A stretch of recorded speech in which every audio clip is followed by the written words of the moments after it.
ذُرِّيَّتَهُمْ وَأَشْهَدَهُمْ عَلَىٰ أَنفُسِهِمْ أَلَسْتُ بِرَبِّكُمْ قَالُوا بَلَىٰ شَهِدْنَا أَن تَقُولُوا يَوْمَ الْقِيَامَةِ إِنَّا كُنَّا عَنْ هَٰذَا غَافِلِينَ۔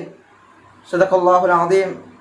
محترم ناظرین، عقائد و مسائل کے 42ویں درس میں آپ کا استقبال ہے۔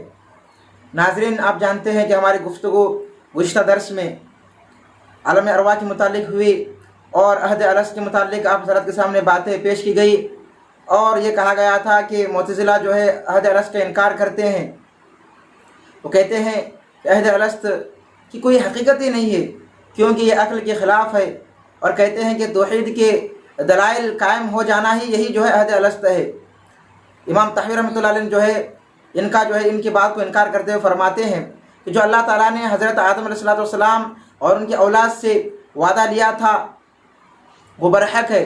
قرآن میں بھی اللہ تعالیٰ فرماتے ہیں، جیسا کہ خطبے میں نے آیت آپ حضرت کے سامنے تلاوت کی، وَإِذْ أَخَذَ رَبُّكَ مِن بَنِي آدَمَ مِن ظُهُورِهِمْ ذُرِّيَّتَهُمْ وَأَشْهَدَهُمْ عَلَىٰ أَنفُسِهِمْ أَلَسْتُ بِرَبِّكُمْ۔ اللہ تعالیٰ نے پوچھا تھا کہ کیا میں تمہارا پروردگار نہیں ہوں؟ تو تمام ذریت ایک آواز میں کہا تھا کہ قالوا بلا، کیوں نہیں، آپ ہی ہمارے پروردگار ہیں۔ اس کا اقرار جو ہے ہم اور آپ نے جو ہے مل کر کیا تھا، لیکن آ کر بھول گئے ہیں۔ حضرت عبداللہ ابن عباس رضی اللہ تعالیٰ عنہ حضور اقدس صلی اللہ علیہ وسلم سے روایت کرتے ہیں کہ آپ صلی اللہ علیہ وسلم نے ارشاد فرمایا کہ اللہ تعالیٰ نے عرفہ کے دن نعمان وادی میں حضرت آدم علیہ السلام کی پیٹھ سے تمام اولاد نکال کر انہیں اپنے سامنے پھیلاتے ہوئے بالمشافہ کلام کرتے ہوئے وعدہ لیا اور پوچھا کہ کیا میں تمہارا پروردگار نہیں ہوں؟ تو تمام لوگوں نے کہا، اس بات انداز میں جواب دیا، کہا کہ آپ ہی ہمارے پروردگار ہیں۔ اس حدیث سے بھی جو ہے واضح معلوم ہوتا ہے، اور قرآن میں بھی جو ہے عہد الست کا جو ہے تذکرہ ہے، تو جو ہے معلوم ہوا کہ عہد الست جو ہے برحق ہے۔ معتزلہ اور بعض عقل پرست استقال کرتے ہیں کہ اگر ہم نے یہ وعدہ کیا ہوتا تو ہمیں یاد ہوتا، لیکن یاد بھی نہیں ہے، ہمیں تو یاد نہیں، اس لیے جو ہے کوئی حقیقت ہی اس کی جو نہیں ہے۔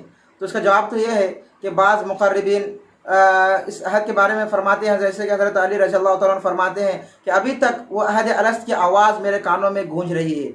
حضرت عبداللہ بن سہل رحمۃ اللہ علیہ فرماتے ہیں کہ مجھے یہ عہد الست والا جو ہے وعدہ یاد ہے، اور اگر کسی آدمی جو ہے اس کو بھول گیا ہے تو انکار نہیں کیا جا سکتا، یعنی انسان جو ہے بھولتا ہی ہے۔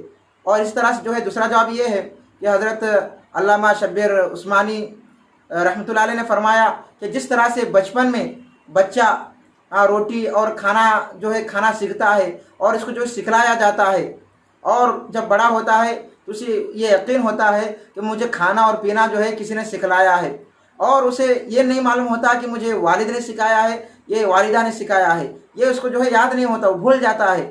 جس طرح سے ایک بچہ اپنے بچپن کے واقعات، یعنی جس نے کھانا کھلانا کس نے سکھایا، پلانا کس نے سکھایا، یہ تمام باتیں یعنی ماں نے سکھایا، باپ نے سکھایا، یہ واقعات وغیرہ بھول جاتا ہے، لیکن یہ تو یقین ہوتا ضرور ہے کہ مجھے کسی نے جو ہے کھلانا اور پلانا سکھایا ہے، یا تو ماں نے یا تو باپ نے، لیکن کس نے سکھایا ہے یہ وہ بھول گیا ہوتا ہے۔ اسی طرح سے جو ہے عہد الست کا بھی مسئلہ ہے کہ اللہ تعالیٰ نے تو وعدہ لیا ہے، لیکن جو ہے ہم آ کر جو ہے بھول گئے ہیں۔ جس طرح سے بچپن کے واقعات بڑے ہونے کے بعد بھول جاتے ہیں، اسی طرح جو ہے وہ عہد پہ جو ہے ہم بھول گئے ہیں۔ تو معلوم ہوا کہ وعدہ تو جو ہے لیا گیا وہ برحق ہے، لیکن ہم نے جو ہے بھول گئے ہیں۔ تو جو ہے اسی بھولے ہوئے یادوں کو یاد دلانے کے وعدے کو یاد دلانے کے لیے اللہ تعالیٰ نے 1,24,000 کم و بیش انبیاء علیہ السلام نے اس دنیا میں مبعوث فرمائے، اور تمام انبیاء علیہ السلام اس عہد الست کو یاد دلا کر جو ہے اس دنیا سے تشریف لے گئے ہیں۔ آخر میں اللہ کے رسول صلی اللہ علیہ وسلم انہوں نے بھی جو ہے اس عہد کو جو ہے یاد دلایا ہے۔ تو ہمیں چاہیے کہ اس عہد کو جو ہمیشہ یاد رکھے، اور اللہ تعالیٰ کی جو ہے اس عہد، یعنی کہ ہم نے اقرار تو کیا ہے کہ آپ ہی ہمارے رب ہے، تو پوری دنیا میں یعنی قیامت تک یا پھر جو ہمارے آخری سانسیں تک جب تک چلے ہمیں جو ہے اللہ تبارک و تعالیٰ کو اپنے رب مان کر اس کے حکموں کو کی تابعداری اور فرما برداری کرنے کی اللہ تعالیٰ توفیق سے ہمیں نوازے. آمین. وآخر دعوانا الحمدللہ رب العالمین. السلام علیکم ورحمۃ اللہ وبرکاتہ.